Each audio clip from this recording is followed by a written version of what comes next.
구약성경 여호수아서 6장 22절부터 7장 1절까지 말씀입니다.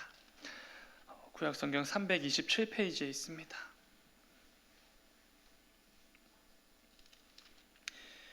여호수아서 6장 22절부터 7장 1절까지 말씀입니다. 우리 한 절씩 교독하고 마지막 7장 1절은 함께 읽겠습니다. 제가 먼저 읽겠습니다. 여호수아가 그 땅을 정탐한 두 사람에게 이르되 그 기생의 집에 들어가서 너희가 그 여인에게 맹세한 대로 그와 그에게 속한 모든 것을 이끌어 내라 하매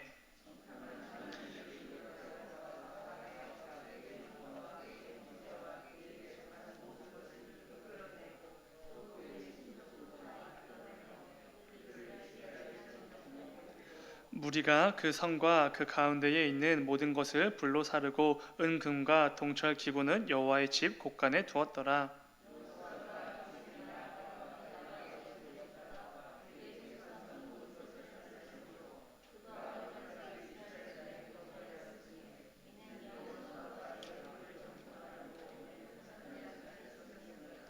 여호수아가 그때에 맹세하게 하여 이르되 누구든지 일어나서 이 여리고성을 건축하는 자는 여호와 앞에서 저주를 받을 것이라.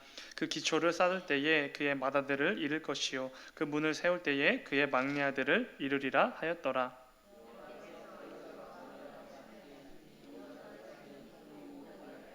다 함께 이스라엘 자손들이 온전히 바친 물건으로 말미암아 범죄하였으니 이는 유다 지파 세라의 증손 삽디의 손자 갈미의 아들 아간이 온전히 바친 물건을 가졌음이라.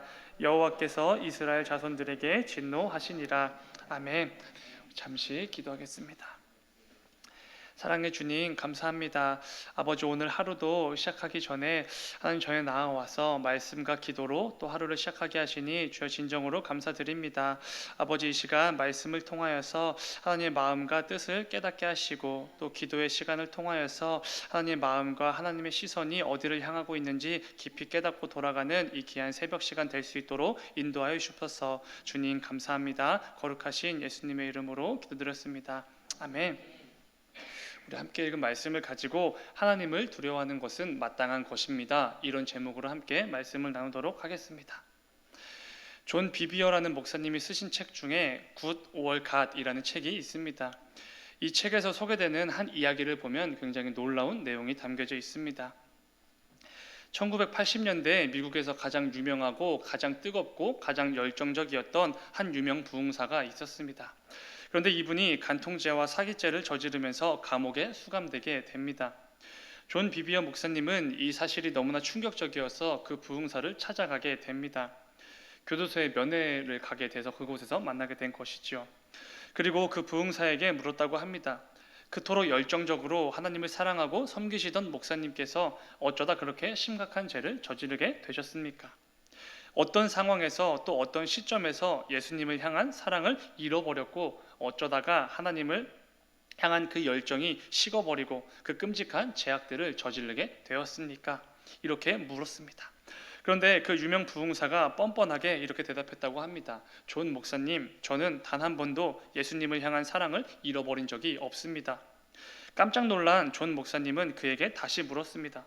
그게 무슨 뜻입니까? 당신은 간통죄와 사기죄를 저질렀습니다. 그래서 감옥에 오지 않았습니까? 그런데 어떻게 예수님을 향한 사랑을 잃지 않았다고 말할 수 있습니까?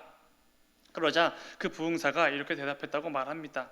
끔찍한 죄를 짓는 동안 저는 늘 예수님을 사랑했습니다. 틀림없는 사실입니다. 이어지는 그의 말이 핵심입니다. 그러나 그분을 두려워할 줄은 몰랐습니다. 이렇게 대답했다고 합니다. 그러면서 그 부흥사가 이런 말을 이어갔다고 합니다. 존 목사님, 저와 같은 그리스도인들이 참 많이 있습니다. 대부분의 그리스도인들은 예수님을 사랑하지만 하나님을 두려워하진 않는 것 같습니다. 저 역시 마찬가지였습니다. 참으로 충격적인 말입니다.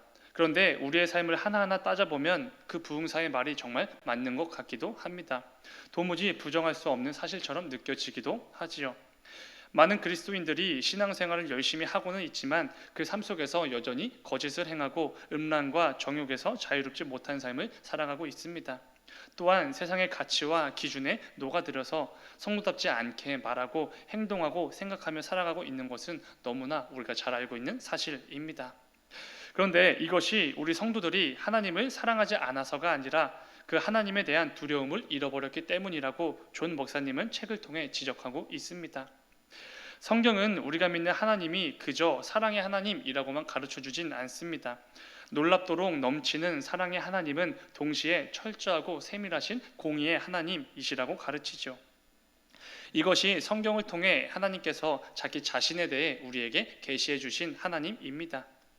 사랑하는 여러분, 이 질문을 통해 각자의 삶을 점검해 보면서 오늘 말씀을 듣기를 소망합니다.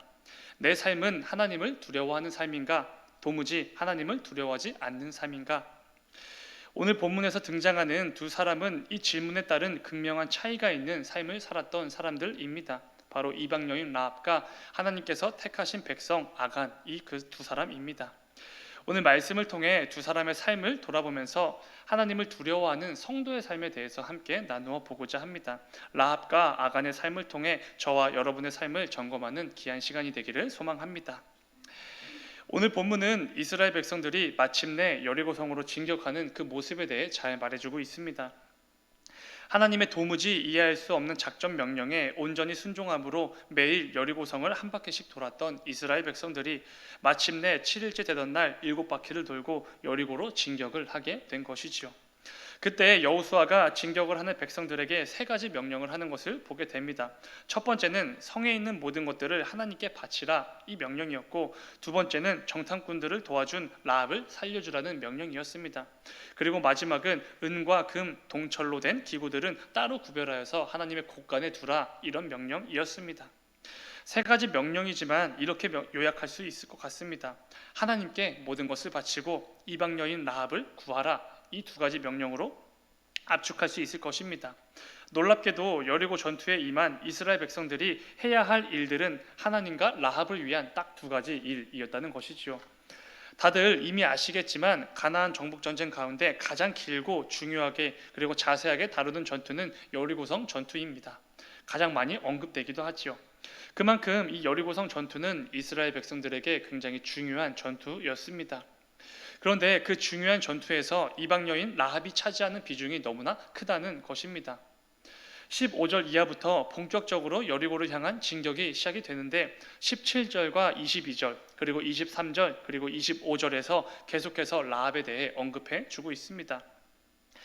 그만큼 라합이 중요하다는 것이죠. 그런데 라합이 참으로 대단하다고 느껴지는 대목이 있습니다. 본문 25절은 이렇게 말합니다. 여호수아가 기생 라합과 그의 아버지의 가족과 그에게 속한 모든 것을 살렸으므로 그가 오늘까지 이스라엘 중에 거주하였으니 이는 여호수아가 여리고를 정탐하려고 보낸 사자들을 숨겼음이었더라. 아멘. 여호수아가 기생 라합과 그의 아버지의 가족과 그에게 속한 모든 것을 살렸다, 이렇게 말합니다. 라합이 대단한 것은 자기 자신의 목숨만을 연명한 것이 아니라 온 가족의 목숨도 함께 구원했다라는 점입니다. 이러한 라합의 모습은 우리 한국교회에서도 많이 엿볼 수 있는 것 같습니다. 대부분의 믿음의 가정들은 그 어머니로부터 시작된 믿음으로 온 가족이 구원을 받게 되는 경우가 많이 있습니다. 아내의 믿음으로 남편까지 구원의 자리로 나아오게 되고 어머니의 믿음으로 자녀들까지 구원의 자리로 나아오게 되는 것입니다. 다들 아시는 것처럼 저희 아버지도 목사님이십니다. 그런데 저희 집안에서 저희 아버지가 최초의 기독교인이셨습니다. 신학 공부를 하실 때 참 많은 어려움과 반대들이 있었다고 들었습니다. 그런데 그 당시에는 힘들었지만 저희 아버지가 지켜내신 그 믿음으로 인해서 참 많은 가족들이 구원받은 성도가 되었습니다. 반대하시던 할아버지는 지금 장로님이시고 몇 년 전 먼저 하나님 품으로 가신 할머니께서는 권사님이셨습니다. 그리고 저를 비롯한 모든 자녀들도 구원받은 성도로 이 땅을 살아가고 있습니다. 바로 아버지의 믿음에서 시작된 것이지요. 이처럼 누구 한 사람으로 인해 온 가족이 구원을 받는 것은 참으로 귀한 일입니다. 그러나 중요한 것은 그렇게 되기까지 묵묵히 믿음을 지켜내는 것은 결코 쉽지 않다는 것입니다. 영원한 죽음에 처해질 수밖에 없는 진노의 자녀에서 영원한 생명으로 나아가는 하나님의 자녀가 되는 것이 천하 그 무엇보다 귀하고 가치 있음을 분명히 알기 때문에 힘들어도 그 믿음을 지키려고 애쓰지만 결코 쉬운 길은 아니라는 것입니다. 분명 엄청난 방해와 고난과 조롱들이 넘쳐날 것입니다. 오늘 본문의 라합도 마찬가지였습니다. 라합은 분명 믿음으로 구원을 받았습니다. 히브리서 기자가 이것을 뒷받침해 주지요. 믿음으로 기생 라합은 멸망하지 아니하였다. 분명 라합은 믿음으로 구원을 받았지만, 그리고 온 가족의 목숨도 구원했지만, 이 믿음의 길이 결코 쉬운 길은 아니었다는 것입니다. 라합이 이스라엘의 정탐꾼을 숨겨준 사실이 발각된다면 라합은 반역죄로 몰리게 됩니다. 그리고 가장 끔찍하고 비참하게 죽었을 것입니다. 라합뿐만이 아니라 온 가족이 몰살되었겠지요. 그리고 애초에 이 여리고성은 함락될 수가 없는 성이었습니다. 아무리 하나님이 인도하시는 이스라엘 백성이라고 해도 엄두조차 못 낼 성이었습니다. 누구도 공격할 엄두조차 내지 못하던 성이 바로 이 여리고성이었습니다. 라합에게는 그 믿음의 길을 갈 수 없는 수많은 어려움과 방해들이 넘쳐났습니다. 그러나 라합은 모든 어려움들을 이겨내고 믿음의 길을 걸어가기로 결심하지요. 그렇다면 이 부분이 중요할 것입니다. 라합은 어떻게 믿음을 끝까지 지킬 수 있었는가? 결코 쉽지 않은 믿음의 결단으로 자신을 포함한 온 가족을 어떻게 구원의 길에 이르게 할 수 있었는가? 이 부분이 중요하겠지요. 이에 대한 답은 라합과 정탐꾼들이 만났던 2장에서 라합이 했던 말, 라합이 했던 고백을 보면 알 수 있습니다. 여호수아서 2장 9절 말씀입니다. 말하되 여호와께서 이 땅을 너희에게 주신 줄을 내가 아노라. 우리가 너희를 심히 두려워하고 이 땅 주민들이 다 너희 앞에서 간담이 녹나니. 아멘. 이게 정탐꾼들에게 했던 라합의 말입니다. 여리고 사람들이 이스라엘 백성들을 두려워하고 마음이 녹아내렸다라고 말하지요. 그런데 그 이유가 뭐라고 말하지요? 하나님께서 이 땅을 너희에게 주셨기 때문이다, 이렇게 말합니다. 그러니까 여리고 사람들이 이스라엘을 두려워했다, 이 말은 실제로는 이스라엘 백성들을 두려워한 것이 아니라 이들을 인도하시는 하나님을 두려워했다는 말이 됩니다. 라합이 반역죄라든지 난공불락의 여리고성이라든지 여러 가지 현실과 어려움 속에서도 믿음으로 정탐꾼을 섬겨주는 행동을 할 수 있었던 이유는 하나님을 두려워할 줄 알았기 때문입니다. 뿐만 아니라 라합은 하나님을 두려워해야 하는 이유에 대해서도 잘 알고 있었습니다. 그녀가 했던 고백입니다. 이어지는 11절 말씀.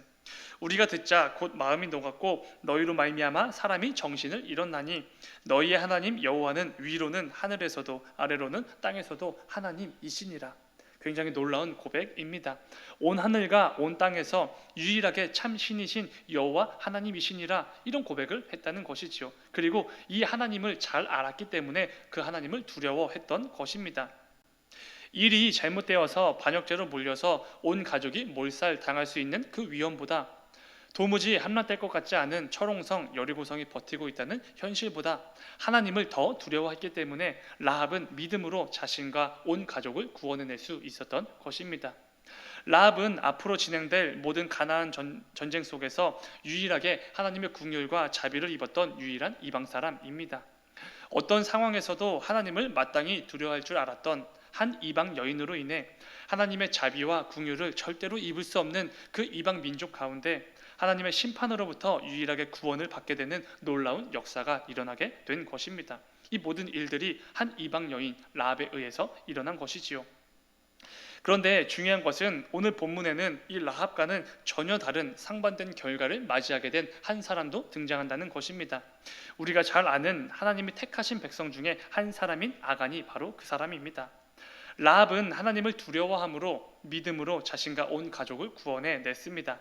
그러나 아간은 하나님을 두려워하지 않음으로 자신과 온 가족을 망하게 만들어 버렸습니다. 제가 아까부터 아간을 부를 때 의도적으로 하나님의 백성이라고 부른 이유는 사실 진짜 이스라엘이었던 아간은 전혀 하나님의 백성답지 않았고 오히려 이방 여인 라합이 더 하나님의 백성처럼 보이기 때문에 그렇게 말씀을 드렸습니다. 본문 7장 1절 말씀입니다. 이스라엘 자손들이 온전히 바친 물건으로 말미암아 범죄하였으니 이는 유다 지파 세라의 증손 삽디의 손자 갈미의 아들 아간이 온전히 바친 물건을 가졌음이라. 여호와께서 이스라엘 자손들에게 진노하시니라. 아멘. 아간은 겁도 없이 감히 하나님의 것에 손을 댔습니다. 그래서 하나님의 진노를 사게 되지요. 그 결과 아간은 물론이고 그의 모든 자녀들과 소유물들까지 전부 아골 골짜기에서 비참한 최후를 맞이하게 됩니다. 라합은 자신과 온 가족을 구원했지만 반대로 아간은 자신과 가족들을 멸망에 이르게 한 것입니다. 그런데 여기서 의문이 드는 부분은 아간이 어떻게 하나님의 물건에 손을 댈 수 있었는가라는 부분입니다. 왜냐하면 바로 얼마 전에 하나님은 요단강을 마르게 해 주셨습니다. 그 가운데 길을 내시는 기적을 보여주셨지요. 그리고 바로 조금 전에는 그 누구도 감히 점령할 생각조차 하지 못했던 철옹성 여리고성도 순식간에 무너지게 하신 기적을 행해 주셨습니다. 아간도 당연히 이 모든 기적들을 직접 보고 체험했겠지요. 그런데 어떻게 그 전능하신 하나님을 경험해놓고 하나님의 물건에 손을 댈 수 있었는가라는 의문이 생긴다는 것입니다. 이것은 이렇게밖에는 설명이 안 됩니다. 라합과는 다르게 아간은 하나님을 두려워하지 않았던 것이지요. 물론 하나님의 기적을 경험하고 하나님의 은혜와 그 공급하심을 넘치도록 경험했습니다. 그러나 그 하나님을 마땅히 두려워할 줄을 몰랐던 것입니다. 라합은 홍해를 가르고 이스라엘 백성들을 광야에서 버티도록 인도하신 여호와 하나님에 대한 소문만 듣고도 그 하나님을 믿고 마땅히 두려워했습니다. 그러나 아간은 그 놀라운 하나님을 직접 경험하고도 그 하나님을 도무지 두려워하지 않았던 것입니다. 하나님을 두려워했다면 절대로 그 하나님의 물건에 손을 댈 수가 없었겠지요. 하나님을 두려워하는 것보다 개인의 욕심을 채우는 게 더욱더 급했던 것입니다. 감히 겁도 없이 하나님의 것을 가로채면서까지 말이지요. 그 결과로 자신과 가족들이 돌에 맞아 비참한 최후를 맞이하게 됩니다. 심지어 아간은 자신의 가족들에게만 피해를 준 게 아니지요. 아까 읽었던 7장 1절 마지막 부분을 보면은 이렇게 말합니다. 아간의 죄 때문에 여호와께서 이스라엘 자손들에게 진노하시니라. 아멘. 이렇게 말씀하시지요. 아간 한 사람 때문에 하나님께서 이스라엘 백성들 전체를 향해 진노하셨다. 이렇게 말씀하십니다. 그 결과로 어마어마한 어떤 비참한 최후가 맞이하게 됩니다. 이어지는 5절 말씀을 보면은 이스라엘 사람 무려 36명이 죽었다고 말합니다. 바로 이 아간의 죄 때문에 무고한 사람 36명이 죽게 된 것입니다. 오늘 본문은 라합과 아간을 통해 분명히 말해주고 있습니다. 하나님을 마땅히 두려워할 줄 아는 한 사람으로 인해 얼마나 놀라운 역사들이 일어났는지, 그리고 하나님을 두려워할 줄 모르는 한 사람으로 인해 주변 사람들과 그리고 그가 속한 공동체가 얼마나 큰 피해를 입게 됐는지 이 부분을 분명히 말해주고 있지요. 사랑하는 여러분, 오늘 말씀을 통해 점검해 보길 소망합니다. 나의 삶은 하나님을 마땅히 두려워하는 라합과 같은 삶입니까? 아니면 하나님을 두려워할 줄 모르는 아간과 같은 삶입니까? 이 시간 말씀을 통해 우리의 삶을 점검해 보길 소망합니다. 성도가 마땅히 하나님을 두려워한다면 세상으로부터 오는 모든 유혹과 시험 속에서도 담대히 믿음으로 라합과 같이 성도다운 삶을 살아낼 수 있을 것입니다. 그러나 하나님을 두려워할 줄 모르는 성도는 세상의 유혹과 시험이 조금이라도 밀려오면 곧바로 성도의 직분을 내려놓게 될 것입니다. 이를 통해 성도답지 않는 삶을 계속해서 살아가게 되겠지요. 그리고 이처럼 전혀 다른 두 삶의 결과는 라합과 아간의 결과를 통해 우리가 잘 알고 있을 것입니다. 저와 여러분의 삶이 마땅히 하나님을 두려워할 줄 아는 성도의 삶이 되기를 소망합니다. 그럴 때 라합과 같이 현실의 문제와 어려움 속에서도 마땅히 믿음을 지켜낼 수 있는 것입니다. 그리고 그 가운데 놀라운 하나님의 역사를 경험하게 되겠지요. 아간은 기적을 행하시고 놀라운 역사를 일으키시는 하나님을 잊어버렸습니다. 마땅히 두려워해야 할 하나님을 조금도 두려워하지 않았던 것이지요. 그런데 더욱 무서운 것은 이 아간은 7장에서 등장하기 전까지는 하나님의 명령에 온전히 순종하는 하나님의 백성이었다는 것입니다. 굉장히 무서운 사실입니다. 하나님께서 요단강을 건너는 방법으로 언약궤를 맨 제사장들이 걸어가게 하실 때도 불평이나 불만을 쏟지 않고 묵묵히 기다리며 순종했던 게 바로 아간이었습니다. 그리고 요단강을 건너 적들이 가득한 가나안 땅에서 할례를 행하라는 이 말도 안 되는 명령을 받았을 때에도 아간은 온전히 순종했습니다. 심지어 철옹성인 여리고성을 점령하는 방법으로 그저 성을 돌라는 작전 명령을 하신 이 어이없는 명령 앞에서도 묵묵히 순종하며 하나님의 때를 기다렸던 사람, 그게 바로 아간이었습니다. 그런데 여리고성에 막상 들어가 보니 그동안 구경도 못했던 귀한 것들이 넘쳐났던 것이지요. 그래서 전능의 하나님을 잊어버리고 마땅히 두려워해야 할 하나님을 두려워하지 않았습니다. 하나님의 물건에 손을 대는 큰 죄를 범하게 된 것이지요. 우리 역시 과거에 하나님으로부터 받았던 놀라운 구원의 은혜와 넘치는 사랑들을 기억할 것입니다. 지난주에 받았던 은혜들도 많이 있겠지요. 그런데 과거에 받았던 그 은혜로 우리가 평생을 살 수는 없다는 것입니다. 놀라운 은혜를 경험하고도 얼마든지 하나님께 불순종함으로 그리고 하나님을 두려워하지 않음으로 성도의 삶을 포기할 때가 너무나 많다는 것입니다. 그동안 내 삶이 라합과 같은 삶인 줄 알았는데 어느 순간 아간과 같은 삶이 얼마든지 되어버릴 수 있다는 것이지요. 그렇기에 우리는 과거에 받았던 은혜로 만족해선 안 됩니다. 매일 새로운 은혜를 구하며 나아가야 하는 것이지요. 이러한 점에서 하루의 시작을 말씀과 기도로 시작하는 새벽 기도자들의 이 시간은 참으로 귀한 것 같습니다. 오늘 이 새벽에도 기도하실 때 본문에 등장하는 라합과 같이 모든 어려움 속에서도 마땅히 하나님을 두려워하며 성도답게 하루하루를 살아낼 수 있도록 기도하시길 소망합니다. 혹시라도 내 삶에 펼쳐지는 어려움과 어떤 문제와 이기들로 인하여서 아니면 파도와 같이 몰려오는 세상의 가치와 기준이 주는 압박들로 인하여서 놀라운 은혜를 경험했음에도 어제 하나님의 은혜를 경험했음에도 도무지 하나님을 두려워할 줄 몰랐던 아간과 같은 삶이 되지 않도록 기도하며 나아가길 소망합니다. 이를 통해 오늘 하루도 또 남은 한 주간의 삶 속에서도 하나님을 마땅히 두려워하는 그 성도답게 구별되어지고 거룩한 모습으로 살아가는 저와 여러분이 되기를 간절히 소망합니다. 우리 잠시 기도하겠습니다. 사랑하는 주님, 오늘 하루도 세상으로 나아갑니다. 그 가운데 마땅히 하나님을 두려워할 줄 아는 우리가 되게 하여 주셨소서. 도무지 하나님을 두려워할 줄을 몰라서 조금도 성도답지 않은 아간과 같은 삶이 절대로 되지 않도록 우리를 지켜주시고 보호하여 주셔서 내가 속한 모든 삶의 영역에서 하나님을 두려워함으로 성도답게 말하고 행동하고 선택하며 세상과는 구별되게 살아가는 귀한 한 날이 되게 하여 주셔서 오늘은 수능이 있는 날입니다. 수능을 보는 수험생들 주님 기억하여 주시고 그들에게 강함과 담대함을 주시고 지혜와 능력을 허락하여 주셔서 맡겨진 과업들을 잘 마무리하고 돌아올 수 있도록 인도하여 주시옵소서. 오가는 길 안전으로 지켜주시고 모든 과정이 끝나는 순간까지 형통함과 원만함으로 주님 인도하여 주시옵소서.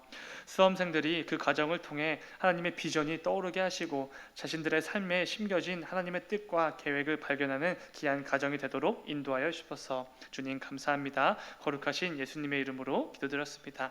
아멘.